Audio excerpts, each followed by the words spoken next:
Close your eyes and picture a big family tree. At the very top sits one man named Jacob, also called Israel. He had 12 sons, and their children became the 12 tribes of Israel, called Israelites. Now imagine one of those sons, Judah, standing out from the rest. His children and the children of his tribe became known as Judeans. And over time, that name changed into Jews. Two names, one big family. Yet today, people ask, are Jews and Israelites the same? It can feel confusing. You might have heard both words and wondered which one you are, or who your friends are, and what makes each name special.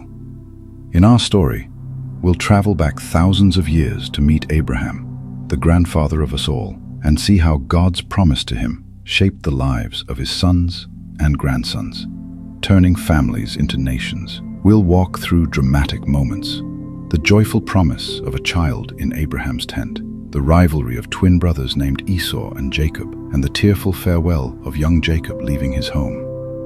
We'll stand beside Moses at a sea that splits in two and hear the roar as walls of a city tumble down. We'll see families settle in hills and valleys, then struggle to share their fields and homes. Through it all, the names Israelite and Jew come alive. We'll learn why each is special, why one comes from 12 tribes and the other from one tribe, and why both carry a story about God's love and faithfulness. By the end, you'll understand these names as more than words. You'll see them as chapters in a grand tale about identity, hope, and promise. So take a deep breath. Let's open our hearts to this family story and discover together, how did Israelites become Jews? And what does it mean for us today? A new name for Jacob. A long time ago, God changed Jacob's name to Israel. Israel means one who struggles with God, because Jacob wrestled with an angel and never let go. From that day forward, all of Jacob's children were called Israelites, the people of Israel. 12 tribes, one family. Jacob, now Israel, had 12 sons. Each son became the father of a tribe. Together, these 12 tribes formed the nation of Israel. Imagine a big family tree, 12 branches growing out from one trunk. That was the Israelite family. Living in the Promised Land, God had promised Abraham, the grandfather of Jacob, a special land called Canaan.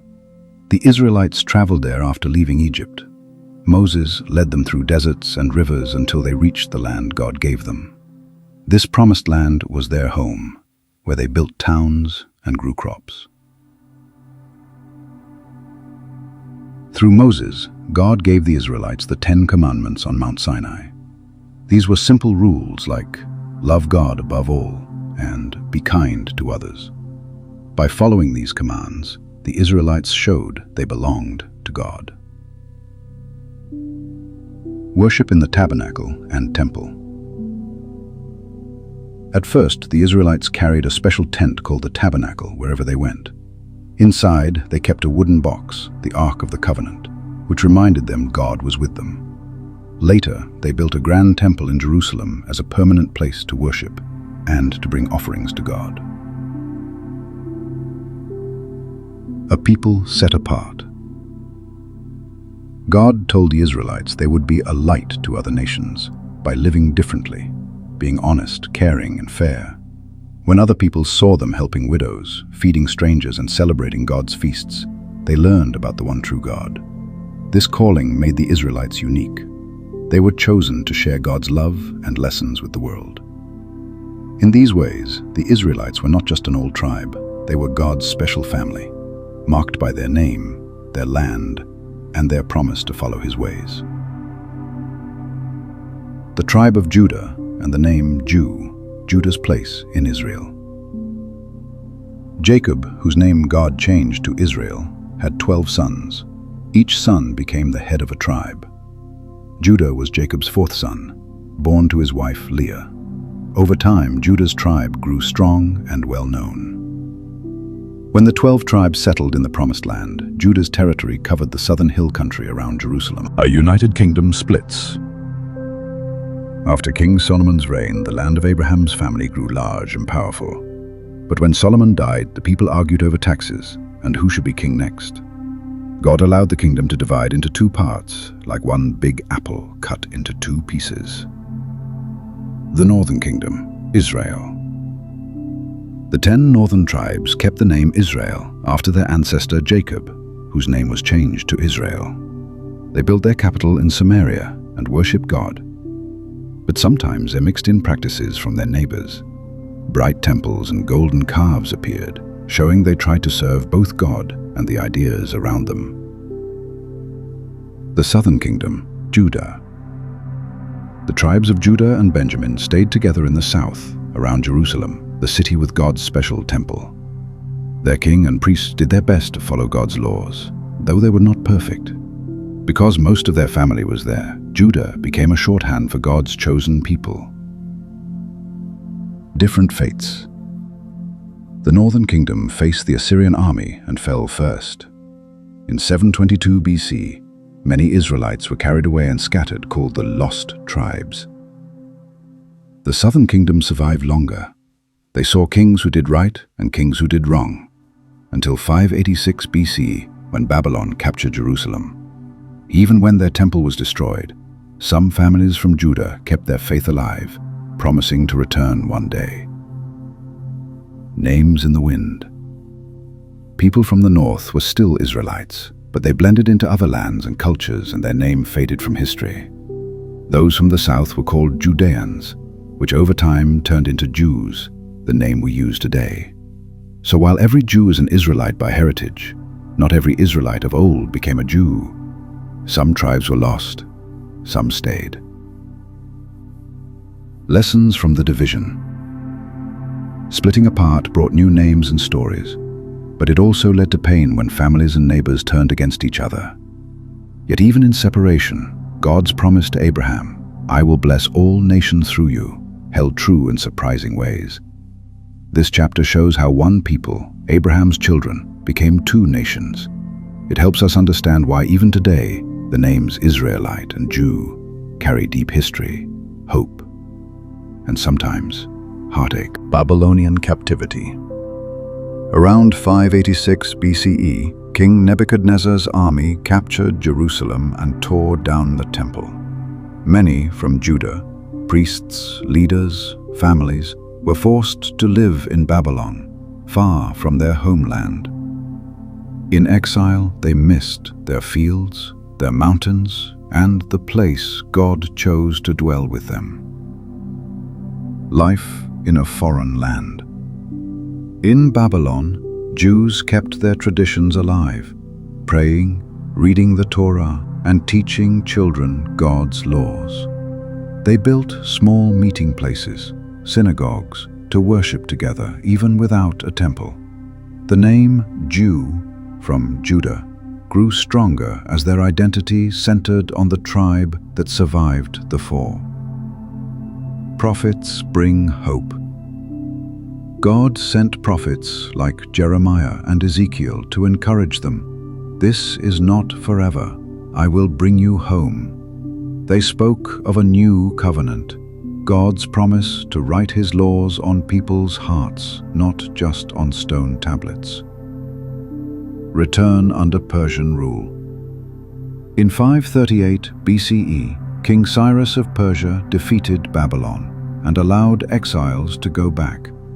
Led by Zerubbabel, around 50,000 returned to rebuild the temple's foundation. Later, Ezra brought teachers to remind people how to live by God's word. Rebuilding the city and temple. Families repaired Jerusalem's walls under Nehemiah's leadership, strong gates, towers, and doors. The second temple rose on the old foundation. Sacrifices and festivals began again.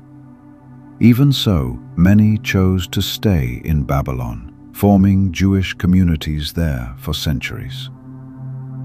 From Judean to Jew. As centuries passed, Judean one from Judah, became the shortened Jew. Jew marked not only origin but also faith, culture, and shared history of return and restoration. The term Israelite remained in Scripture, but daily life and identity revolved around being a Jew. Legacy of return. This story of exile and return shaped Jewish life, valuing home, memory, and hope. It shows how a people can lose a land yet keep a name, a promise, and a future. Their journey reminds us that when we cling to what matters, our faith and community, we find our way back, no matter how far we stray. Still God's chosen family. Even hundreds of years after the exile, people who traced their roots back to Jacob's 12 sons were called Israelites. Their story didn't end in Old Testament times. It continued into the New Testament, where Jesus walked among them. Jesus himself was an Israelite. Jesus was born into a Jewish family in Bethlehem, but was also an Israelite by ancestry. He often spoke of the lost sheep of Israel, Matthew 15:24, showing his heart for all the tribes, even those scattered. Synagogues and worship. Every town had a synagogue, a Jewish meeting place, where Israelites gathered to read Moses and the prophets. In these synagogues, leaders called scribes taught the law, and ordinary people, Jew and Israelite, listened together. Paul's mission to the Gentiles. Paul, an Israelite from the tribe of Benjamin, traveled far beyond Israel's borders. He told both Jews, Israelites, and non-Jews, Gentiles, about Jesus, saying that everyone who believes becomes part of God's big family. Romans 11:17-24. John's vision of a great multitude. In Revelation, the Apostle John saw a huge crowd from every nation, tribe, people, and language standing before God. Revelation 7:9. This picture shows that while Israelite identity stayed important, God's promise grew to include people everywhere. Names and new identity. Early followers still called themselves Jews or Israelites when talking to each other, like a secret handshake. But they also called themselves followers of the way, or Christians, Acts 11:26, showing a new identity in Jesus. Living as both Jew and Israelite. People like Peter and Philip kept Jewish customs, food laws, Sabbath rest, yet also believed Jesus was the promised Savior. They became living bridges, proud of their Israelite heritage and excited about God's new plan for all nations. Seeing Jesus and his first friends as Israelites reminds us that God's story didn't stop in history books. It shows how Jesus honored his roots and then opened the door for everyone, Jew, Israelite, and Gentile, to join God's family. In the New Testament, the name Israelite still carried weight, but it took on something greater when wrapped around the promise of Jesus. God's ancient people became the first to share the good news that his love and his kingdom were for every child under heaven. Israelite in history versus today. Long ago, Israelite meant anyone descended from Jacob, Israel's 12 sons. When historians talk about ancient Israel, they call those people Israelites. Today, in school or books, you might hear ancient Israelites to mean Bible-era families. Israelite is a citizen. Since 1948, the nation of Israel was reborn on that same land. Now, all people with Israeli citizenship, Jewish, Muslim, Christian, Druze, are technically Israelites. But in everyday talk, most people say Israeli, Izili, instead of Israelite. Jew around the world. A Jew means someone who follows Judaism or has Jewish ancestors, no matter what country they live in. You can be an American Jew, an Australian Jew, an Israeli Jew, or live anywhere else. Jewish identity passes through family traditions, faith, and community, not just a map. Not every Israeli is Jewish. Israel's population includes Arabs, Bedouins, Druze, and others who are not Jewish. So not every Israeli, is a Jew. Some are Palestinian Arabs who hold Israeli passports. That's why it's more precise to say Israeli for citizenship and Jew for religious heritage. Not every Jew lives in Israel. Around the world, most Jews live outside modern Israel, in places like the United States, France, Russia, and Argentina. Being Jewish often means sharing festivals like Passover and Hanukkah, kosher food rules, and synagogue communities. A child born to a Jewish mother is considered a Jew, even if they've never visited Israel. Why it matters. Using the right words shows respect for people's history and faith. Calling someone an Israeli when they're Jewish but live in Canada can cause confusion or hurt feelings. Understanding the difference between nationality, Israeli, and heritage or religion, Jew, helps us talk kindly and accurately.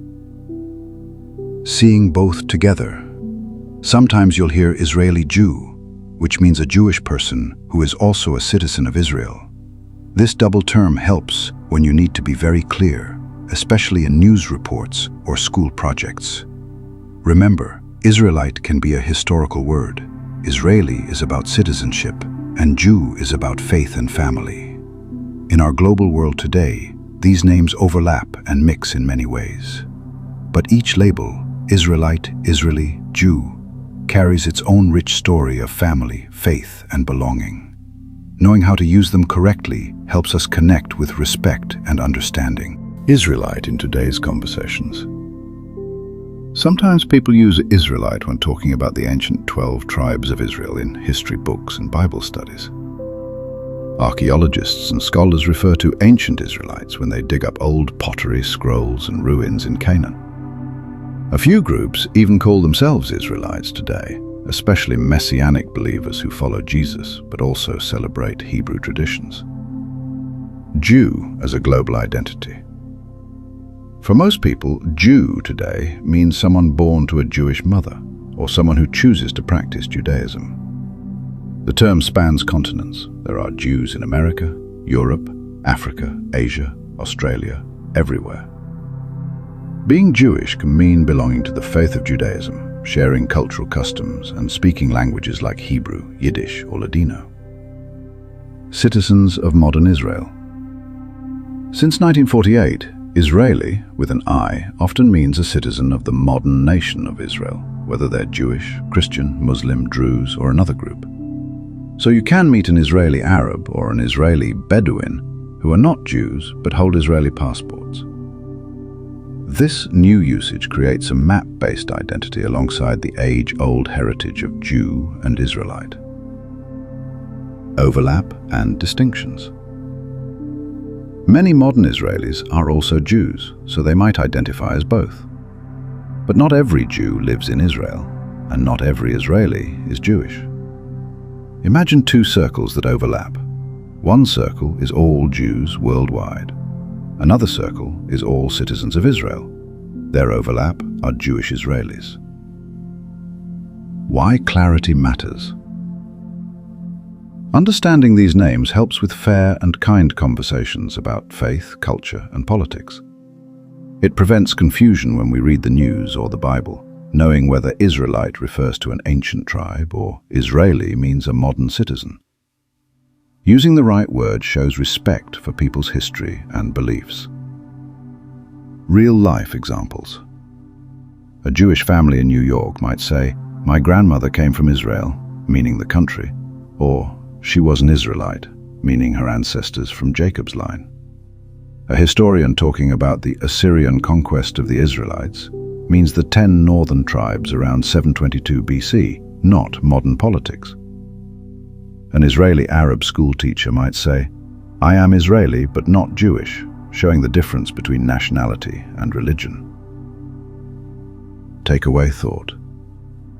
Names carry stories. Israelite tells of Jacob's family and God's promise. Jew tells of a people who survived exile and kept their faith alive. Today, those names live on in different ways, through part of our family history, our religious beliefs, or our country of citizenship. Recognizing those differences helps us understand each other better and honor the rich tapestry of human identity. Warm recap of our journey. We started by meeting Jacob, whose name God changed to Israel. That's where Israelites comes from, people descended from his 12 sons. We saw how after the kingdom split, Judah's tribe became known as Jews, especially after returning from exile in Babylon. We watched how the names carried through history into Jesus' day and into our world today. A thought to carry with you. Names aren't just words. They tell stories of families, lands, and promises. When you hear Israelite, imagine Jacob's wide family and the 12 tribes spreading across Canaan. When you hear Jew, picture the faithful people of Judah rebuilding their home and worshiping together in Jerusalem. A question for reflection. Think about your own name or family name. What story does it tell?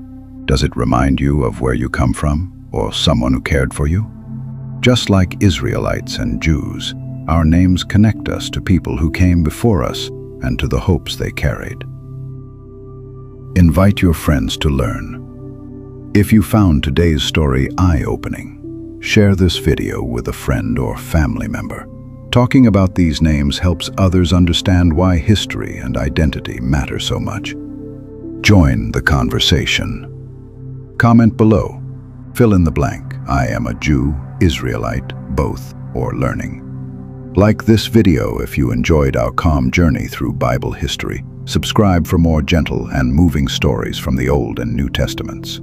Hit the bell icon so you never miss a new video that dives deep into the Bible and brings it to life. Parting thought.